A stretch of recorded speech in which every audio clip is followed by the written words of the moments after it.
सुरेश नाम का एक आदमी था। उम्र बस अभी 35 साल ही थी। पत्नी ने तो पहले ही साथ छोड़ दिया था, लेकिन उसका जीवन उसके बेटे के सहारे गुजर रहा था। अब जो मालिक को मंजूर हो उसके आगे तो किसी की नहीं चलती। यही इसने भी मालिक की रज़ा में रहना सीख लिया था। पूरा जो कि घर था काफ़ी अच्छे से चल रहा था, काम-काज करके आता, बेटे की पढ़ाई देखता, उससे बातें करता।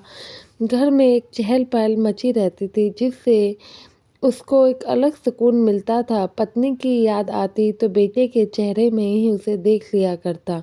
उसकी वजह से उसको अपनी पत्नी की भी कभी कमी महसूस नहीं हुई, क्योंकि घर में हमेशा ही चहल-पहल लगी रहती थी। लेकिन सास संगत जी, अब मालिक जो करता है उसके पीछे कोई ना कोई तो वजह होती ही है। हम कभी भी मालिक से सवाल नहीं कर सकते हैं। तो संगत जी, वीडियो को लाइक करके हमारे चैनल को सपोर्ट ज़रूर करिएगा, और चैनल को सब्सक्राइब नहीं किया है तो कर लीजिएगा। तो साथ संगत जी, सुरेश और उनका बेटा गांव में रहा करते थे। जो उनका बेटा था वह अब 10 से 12 साल का हो गया था, स्कूल में पढ़ाई किया करता था।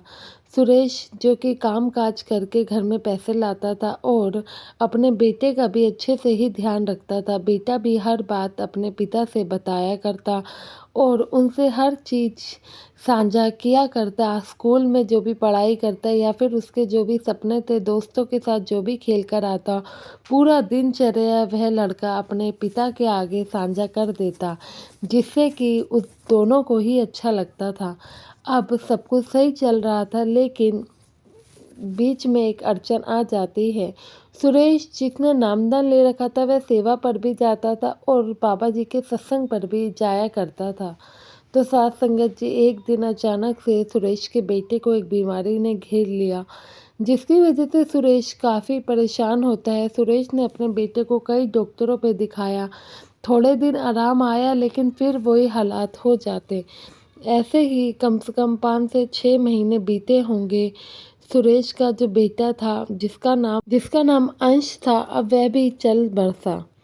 अंश के जाते ही मानो सुरेश का जीवन तो पूरा का पूरा अधूरा हो गया हो। 35 साल का सुरेश अब अपने आप को कमरे में बंद करके बैठा रहता। जब अंश का अंतिम संस्कार हुआ, पड़ोसी आए, रिश्तेदार आए, सुरेश को काफ़ी समझाया। कुछ दिन तो रिश्तेदारों का आना जाना लगा रहा, लेकिन जो कि सुरेश के पड़ोसी थे वह तो हर दिन ही उसे देखने आते और खाना देकर जाते। लेकिन सुरेश ने अंश के जाने के बाद अपने आप को रूम में लॉक कर लिया था। वह बिल्कुल ही रूम से बाहर ही नहीं निकलता था, मानो कि उसकी दुनिया ख़त्म हो गई हो। पहले तो पत्नी साथ छोड़कर चली गई, बेटे के सहारे जीवन कट रहा था। अब बेटे ने ही साथ छोड़ दिया तो उसके जीवन जीने की उम्मीद ही ख़त्म हो चुकी थी। अब तो वह सत्संग घर या सेवा करने जाना तो दूर, बाबा जी की फ़ोटो की तरफ देखता नहीं था। सुरेश की इतनी हिम्मत नहीं होती थी कि वह अंश की पड़ी हुई चीज़ों को भी देख सके। ऐसे ही सुरेश ने अपना हाल बना लिया। 6 महीने बीत गए। अब तो सुरेश की हालत और शक्ल ऐसी हो गई थी कि पड़ोसी पहचानना भी मुश्किल हो गए थे कि ये सुरेश है, क्योंकि वह घर से बिल्कुल नहीं निकलता था। जो आता था उसके घर में ही आता था। तो एक दिन ऐसे ही सुरेश के चाचा जी आए।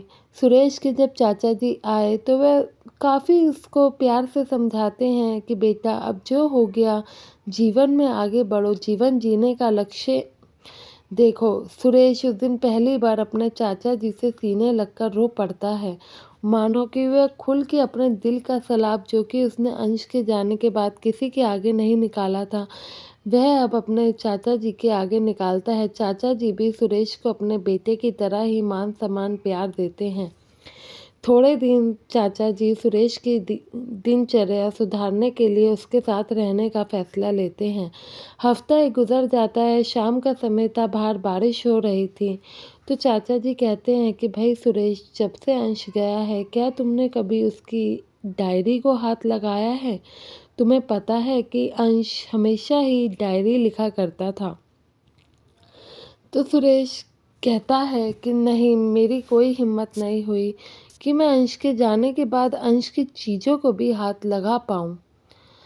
तो साथ संगत जी, उस दिन पहली बार रात में सुरेश के कानों में चाचा जी के बताए हुए बातें शब्द गूंज रहे थे। वह चोरी छुपे अंश के कमरे में जाता है और डायरी उठाता है। डायरी उठा के पढ़ने लगता है तो क्या पढ़ता है, सुरेश जो कि अंश था, उसका यह सपना था कि वह बड़े होकर अनाथालय बनाएगा जिसमें कि वह छोटे छोटे बच्चे रहा करेंगे और उनको घर भी मिल जाएगा और साथ में सुरेश और अंश को एक नई फैमिली भी, जिससे वह काफ़ी बच्चों का जीवन सुधार सकेंगे। जब सुरेश यह चीज़ पढ़ता है तो वह उसी समय निर्णय लेता है कि मैं अपने बेटे अंश के जो कि सपना है उसे मैं अपनाऊंगा और अंश के सपने को अब पूरा मैं ही करूंगा।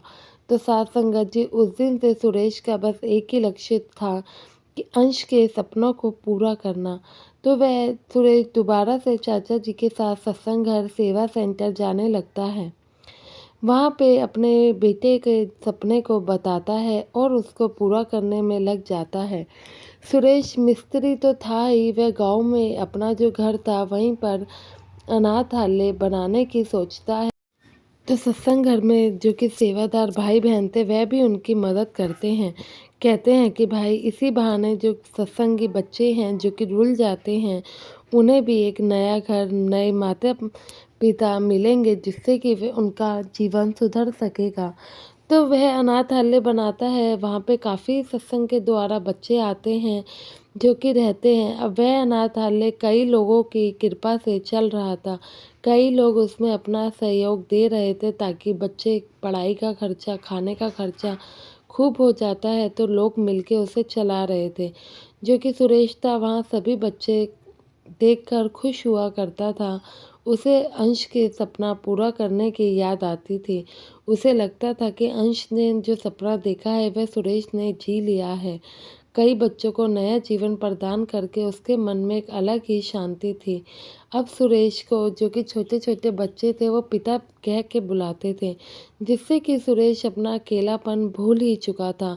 इन सब चीज़ों ने सहयोग उसे सत्संग घर के काफ़ी लोगों ने किया और भी सत्संग भाई बहनों ने, सेवादार भाई बहनों ने किया ताकि अंश का सपना पूरा हो सके और नए जो कि छोटे बच्चे हैं उनको नए जीवन की प्राप्ति हो सके।